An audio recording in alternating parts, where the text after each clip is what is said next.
Why does the United States support Israel? Well, there's a history, and a very interesting one. It actually goes back a long time. One thing to remember is that Christian Zionism is a very powerful force, which goes back long before Jewish Zionism. In England, particularly, Christian Zionism was a powerful force among British elites.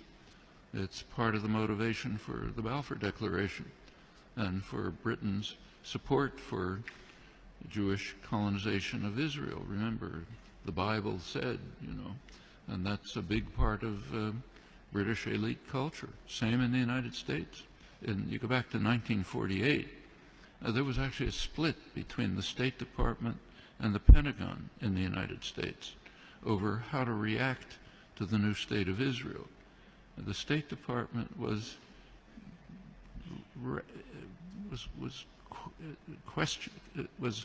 not committed strongly to Israeli conquests, the establishment of the state, and was concerned about the refugees. It wanted an implementation of the refugee problem. The Pentagon, on the other hand, was very impressed with Israel's military potential. The Israeli military successes, if you look back at the internal record and declassified, the Joint Chiefs of Staff described Israel as the second largest military force in the region after Turkey and a potential base for U.S. power in the region. That continued. Can't run through the whole record, but in 1958, when there was a serious crisis in the region, Israel was the only state that strongly cooperated with Britain and the United States, and it won plenty of support from the governments and the military for that reason. 1967 is when the current relations with Israel were pretty much established. Israel performed a major service to the United States by destroying a secular Arab nationalism, a major enemy of the United States, and supporting radical Islam, which the U.S. supported. And it continues right until the present. Right now, we saw an example of that just during the latest Gaza attack. You recall that at one point, Israel began to run out of munitions during the assault, despite the fact that it's armed to the teeth. The United States provided Israel with additional munitions through the Pentagon. And notice where they were taken from. These were U.S. munitions pre-positioned in Israel for eventual use by U.S. forces.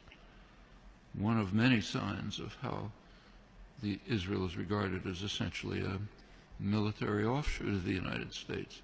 Very close intelligence relations that go way back, many other connections. And the media tend to take up, to support the policy of the government with very few, kind of little questioning around the edges, but basically accept the policy. So, for example, take another issue. Take the U.S. invasion of Iraq.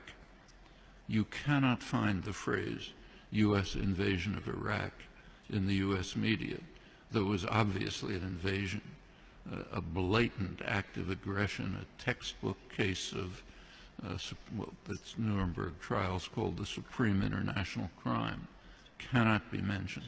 The tendency of the intellectual community to go along like a herd in support of state power, private power, is just overwhelming.